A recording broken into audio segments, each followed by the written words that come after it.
حقك. الحمد لله ما حد بياخذ منك رزقك.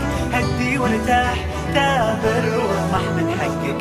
بس بلاش العين، لا لا لا ما تسوى الدنيا بضيق خلقك. الحمد لله ما حد بياخذ منك رزقك. هدي وارتاح تابر واطمح من حقك. بس بلاش. جزاك الله خيرا. الحمد لله الذي كان وهو على مكان قبل خلق المكان، ولم يتغير عما كان. علم ما كان، علم ما سيكون، علم ما لا يكون لو كان كيف كان يكون. وبعد، فأعوذ بالله من الشيطان الرجيم. بسم الله الرحمن الرحيم. قال الله تعالى في القرآن المجيد والفرقان الحميد بعد أعوذ بالله من الشيطان الرجيم. بسم الله الرحمن الرحيم. إن الدين عند الله الإسلام. وقال الله تعالى: إن الله لا يغير ما بقوم حتى يغيروا ما بأنفسهم. صدق الله العظيم. My dear respected brothers and sisters, mothers and fathers, I would like to first greet you with a universal greeting of peace. I say unto you, Assalamu alaikum wa barakatullahi ta'ala wa rahmatuh. Dumelang, Sanbonani, Namaste. Alhamdulillah. You know, South Africa is a country with diverse culture, so you have to accept, you know. And Allah says, وَقَبَائِلَ لِتَعَارَفُوا, so that they can recognize each other. You cannot recognize something that is the same. So we need to have diversity. Alhamdulillah. Firstly, I would like to thank my Habib Bilal Berend. And I'll just want to highlight something about what he just said. And it is an answer that was given by our fourth Khalifa, Ali ibn Abi Talib, when certain things were said to him. And he said, and this I say it with respect to my brother and appreciation. He said, I am less than what you say about me and more than what you think of me. So I would like to borrow that quote. I am less of what you said about me and more than what you think about me. May Allah humble us.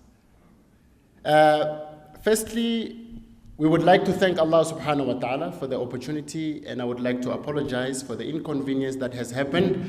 And we assure each and every donor an official letter to really break it down of what really has happened. We would like to first praise Allah subhanahu wa ta'ala. All thanks is due to Allah, the Lord of the worlds, the one who was there before time and he will be there after time. All praise is due to Allah, the Lord of the worlds, the one whom his blessings can never be counted by calculators. All praise is due to Allah, the Lord of the worlds, the one who, even if mankind we come together and worship him, it can never increase his power. Neither even if we can come together to dishonor or disgrace him, it can never reduce his power. All praise is due to Allah, the Lord of the worlds, the one who created everything, molded it into its perfection, and sustains it. Peace, blessings, and salutations be upon all his prophets, from Adam alayhi salam until the last and final messenger of Allah, Prophet Muhammad Mustafa sallallahu alayhi wasallam. Just a bit of a background about Winterveldt Madressah. Winterveldt Madressah was started in 1983 by my honorable mother, Abba Zainab. After her journey of being a missionary, she went and studied comparative religion, and she took the deen, alhamdulillah. So since that time, from 1983, under the tree, she's been teaching and teaching and teaching. Now, we must understand something. for anything that you do, you have to approach it holistically. Because if you approach only one aspect of it, you can never address the whole situation. Now, she was teaching and helping children with homeworks, but now all of that is connected with all other challenges. There was an issue at home, she also had to attend to it. There was an issue with a child that had to go to school. Yes, the child goes to school, but does the child have food? Does the child have shoes? Does the child have textbooks? So all of these things, you have to address them. Otherwise, you're not making an impact. Any situation you approach, you have to approach it holistically. That's what we do at Winterveldt Madressah. We try by all means to approach each and every situation holistically.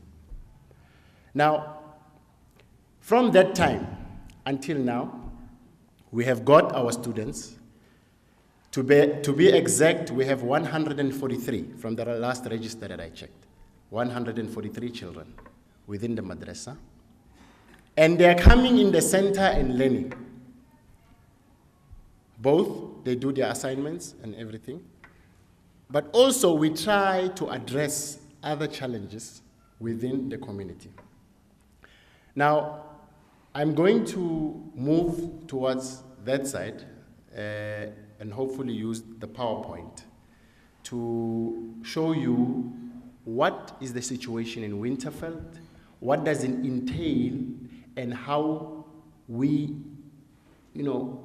have ambitions to make an impact in the Winterveldt community. So I would really love everybody to really listen attentively. Remove the guts. You know, mostly when people go for fundraisings, every time we say, he's gonna now tell us about how, remove the guts. Relax your mind, open your mind, and really listen towards the end of what I am going to be presenting to all of you, inshallah. And I really hope that from this onwards, even if we cannot benefit from you, but we can benefit from your space and network, inshallah. It's very important.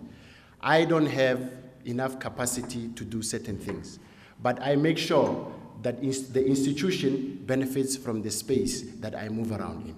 So it's important for each and every one of us. If you cannot benefit yourself, you have to make sure that you provide a space for others to benefit within your space. And everybody has got a network. As they say, your network is your net worth. So everybody in here has a network. If you can't do it, refer us to somebody that you know he can or she can, inshallah. Is it ready? Right. This is, mashallah. Okay. This is Winterveldt Madressah. These are all the children. Okay, well, most of them. Because, the older ones, they usually say, no, Sheikh, we don't take photos, especially when it goes to Facebook now. We don't like, we don't want. But these ones are the young ones. Sorry, what happened? Okay. I was still explaining how the others, Jazakallah khair, our technician. This is Winterveldt Madressah. It's located in Winterveldt. Second slide. Bismillah. Right. This is a very interesting quote by Ali ibn Abi Talib. He says, take benefit from the one who takes a loan from you in your time of prosperity, so that you may make its repayments. I'm sorry about that. You may make its repayments in your time of hardship. When it's still good for you in life, you have to make sure that you benefit others. This is what Ali ibn Abi Talib says. Right, background of Winterveldt. Winterveldt is an informal urban settlement located approximately 32 kilometers north of Pretoria in the Gauteng province, and it falls under the city of Tshwane. Before it was called Pretoria, but now it's Tshwane, We even changed the roads, It's WF Nkomo, it was formerly called Church Street. Right, metropolitan municipality. It is situated under Ward 9 at Extension 1. Extension 1 population is approximately 65,079 individuals and 17,152 households, highly populated. Right? and it is 99% black African dominated. This is the demarcations that has happened during the time of apartheid, right? Now, there is the whole statistic there, the area. Now, minimum income of every household is 350 for grants. This is children's grants. So that means we don't have employment, they're unemployed. Many people are unemployed, they receive the children's grants, right? It's about 350, I don't know, it went up recently. I had a minister was talking. The income for pensioners is about 1.5. I think it's going up as well. But that time we did the whole process, it was about 1.5. So we're looking at here, this is the minimum income for every household, the ones that we calculated. The population of Winterveldt area as a whole is approximately 120,826 people, and it consists of 33,294 households of the whole of Winterveldt. This is the area of Winterveldt. And this is the RDP programs of the government of Winterveldt. You know, the government of the country. Yes. Challenges faced: poor health conditions, poor housing infrastructure, high level of crime. We have high level of unemployment, illiteracy. Children drop out of school. And then you try and understand that, but why children are dropping out of school? Many reasons. Many reasons. And amongst those reasons is poverty. Someone drops out because he has to go and fit the bill at home. Somebody drops out because, you understand, there's a whole lot of problems that are there which led to them to be illiterate. It's not their choice. It's the circumstances that they find themselves in. Now, this proposal is written in response to the Winterveldt madressah to be for a 2.7 hectare land to provide a community development model. The land is requested with the aim of providing a community development center.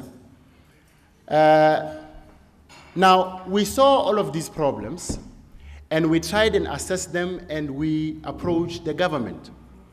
And the government actually allocated for us 2.7 hectares of land to build a community center which will address all of these problems.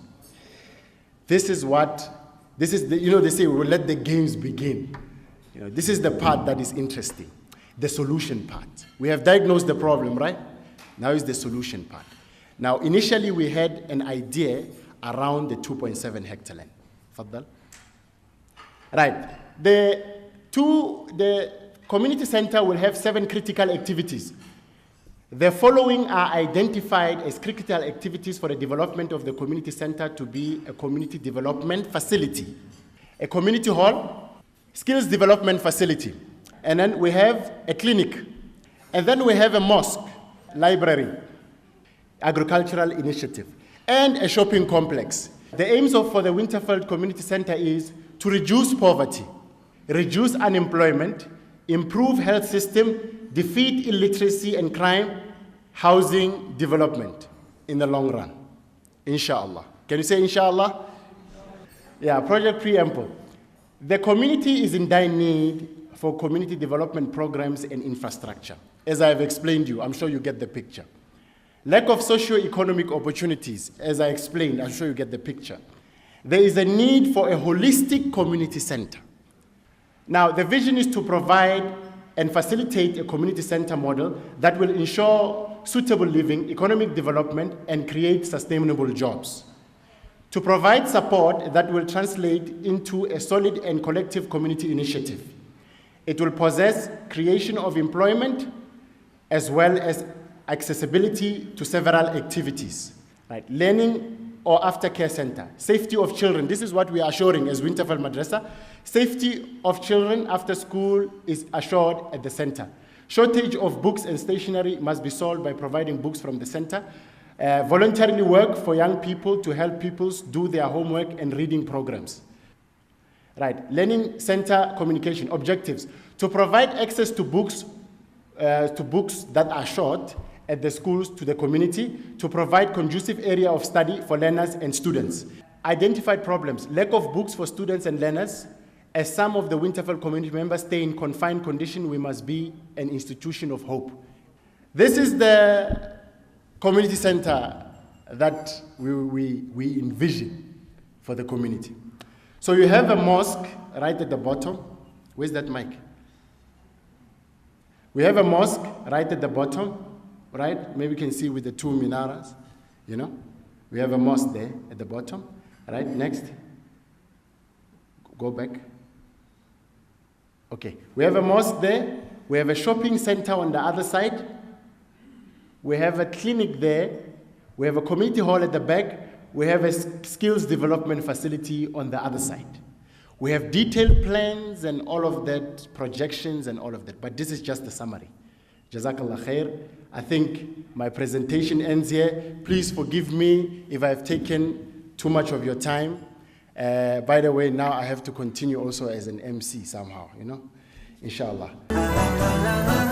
لا لا لا ما تسوى الدنيا تضيق خلقك الحمد لله تافل وضح من حقك بس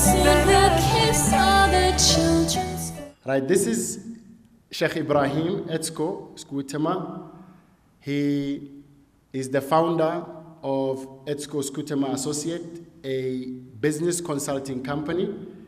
And if you want more information about him, you can Google his name. I would like to call upon Sheikh Ibrahim. Takbir! Takbir! Bismillah ar-Rahman ar-Rahim. Assalamu alaikum, folks. You must be comatose, because I'm almost comatose. So I'm going to really keep this as short as I can. There's clearly, I mean, the purpose of the evening was an appeal for you to contribute and to encourage others to contribute. And I mean, the nature of how the appeal has been delivered is really in the spirit of sort of a moral appeal. But I do think it's useful to consider that the intent to give or serve actually has very practical and pragmatic implications for you. This is not just about being a good person. This is actually about achieving for your life what you really want from your life.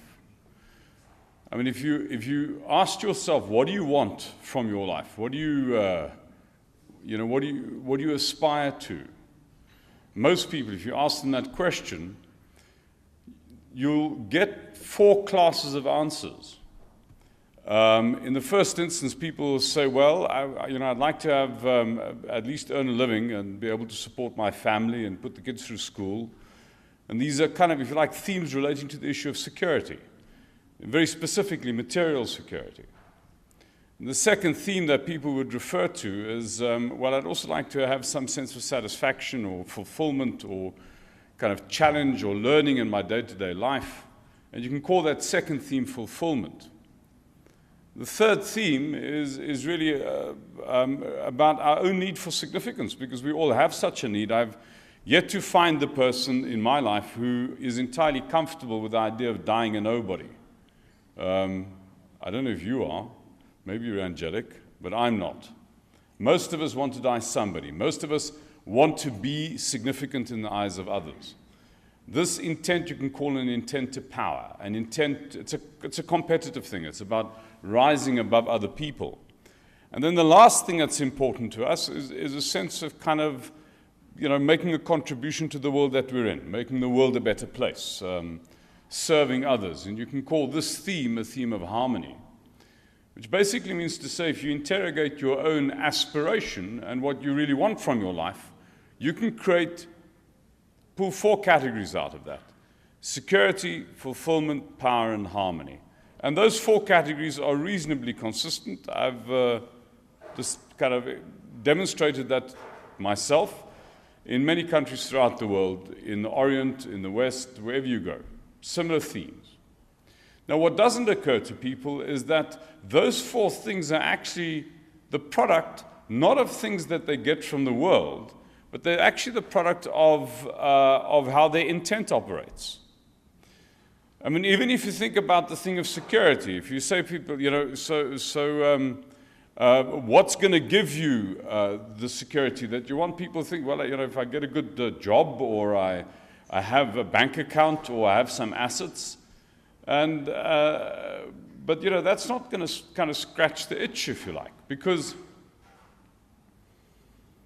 if you consider how your intent functions, in any moment that you're in, you can either construct your intent on what you're getting from the world or what you're contributing to the world in the situation that you're in. What you're getting or giving. Every moment has this architecture. When you're dealing with what's in front of you, you're either trying to get something from the other or you're giving something from the other. Now let's assume you root your security, your sense of security, on anything that you're getting from the world, like a job or a salary or some assets. The question to ask here is, how often does the world that you're in give you exactly what you want at that particular point in time? And obviously the answer is never. Which means to say, if you construct your sense of security on what you're getting from the world, you will never be secure. If, however, you construct your sense of security on the quality of your contribution that you're making in the moment that you're in, because you always have control over what you're contributing, you will always be secure. You know, it must have occurred to you in your life that you can find incredibly wealthy people who are miserably insecure. There's absolutely no relationship between what you own and the assets that you have and how secure you are. The asset that most dramatically demonstrates this is ownership over a house. People have this idea that if you've paid off the usurers and your title deed is in your own safe, then you're secure. You know, my house makes me secure. And if you think somebody makes you secure, you're sensing this thing will protect me. But that just isn't true. I mean, your house does not protect you. If you got viciously attacked by your neighbor for some unjust reason and you walked to your house that afternoon in a broken and bleeding state, I don't think your house is going to be outraged and say, good Lord Muhammad, who beat you up? You know, in fact, your house, if your neighbor killed you in the assault and he slept in your bed that night, your house wouldn't say, hey, who are you? Where's my boss? You know, so there's not a single asset that you have that admits of a custodial responsibility with regard to you, which just means to say that if you think there's anything that you have that's going to protect you is insane. But you know, the opposite is true. Because if the neighborhood hooligans, these unemployed youth that the Amir was speaking about, got stuck into your house and they completely vandalized the thing, and you came home and you saw your trashed home, and you'd obviously be very angry. And so the question is, well, who's there to look after who? Are you there to look after the house, or is the house there to look after you? Although not a single asset that you have admits of a custodial responsibility with regard to you, you've accepted a custodial responsibility with regard to every asset that you own, just by claiming ownership. Which basically means to say the more things you own, the less secure you are, because the more things the barbarians can get hold of. So to construct your intent on the basis of what you're trying to get from the world or what you're getting from the world is insane. Because you're building a route for insecurity. If you wish to have a sense of security, which is really what sits behind our desire for money, then understand you should construct your intent on what you're contributing. Exactly the same argument is also true for our sense of happiness and fulfillment. If I base my happiness on what I'm getting from the world, because the world rarely gives me what I want at that particular point in time, I'll always be discontented. Whereas if I base my happiness on the quality of my contribution in the moment that I'm in, because I've always got control over that, I'll always be contented. This issue of significance or power. If you want something from somebody else, that person's ability to withhold what you want gives them power over you. You are weak and they are strong. As soon as you engage somebody else with the intent to get something from them, you've just delivered yourself a victim in the interaction. You've made yourself the weak one. For a very simple reason. You don't have power over what you get from the world. Everybody else has got power over that. Whereas if I want to give somebody something, and what I'm wanting to give them is completely unconditional, they've got no power over me. I mean, this is why you can't manipulate a suicide bomber. You can't manipulate somebody who's willing to lose absolutely everything unconditionally in the moment that they're in. This is how prices get set in the market. If you think about how prices get set in the market, the price goes up. At some point in an auction, a price is reached. And that happens when somebody says, I will not pay more. In other words, the person who can lose the transaction defines the transaction. The person who can't lose the transaction is defined by the transaction. Every time you engage the other or the world on the basis of what you want from the other has power over you. You are vulnerable and you are weak and you're manipulable. Every time you engage the other on the basis of how you can be helpful to the other, in that situation you become powerful. And finally, this issue of harmony, which is the last thing we want from the world. We now know that if I want something from you, your ability to withhold what I want gives you power over me. It makes me the victim. I become discontented and I'm vulnerable. You're dangerous to me. But not only are you dangerous to me, but if I'm really trying to get something out of you and you recognize that that's my intent, you will experience me as dangerous to you. So while I want something from you, you're dangerous to me and simultaneously I'm dangerous to you. And when two people are dangerous to each other, what you'll get is conflict. So if you want to address this problem, shift your intent from what you're trying to get from the person to how you can be helpful to them. Because the moment you do that, they can no longer harm you, which means you're safe from them. And precisely because you're trying to be helpful to them, they're safe from you. You're safe from them and they're safe from you. You've got a harmony with that person. In other words, folks, these four things that we aspire to in our lives, security, fulfillment, power, and harmony, are the product of how our intent operates. We don't own ourselves into that condition. We don't achieve ourselves into that condition. That condition is concerned with something that happens behind our eyes. It's something that's concerned with how our intent operates. Most of us, when we go to bed, if we're truly honest with ourselves and interrogate what it feels like to be in our own skin, we will say, actually, I feel somewhat discontented. Actually, I feel somewhat insecure.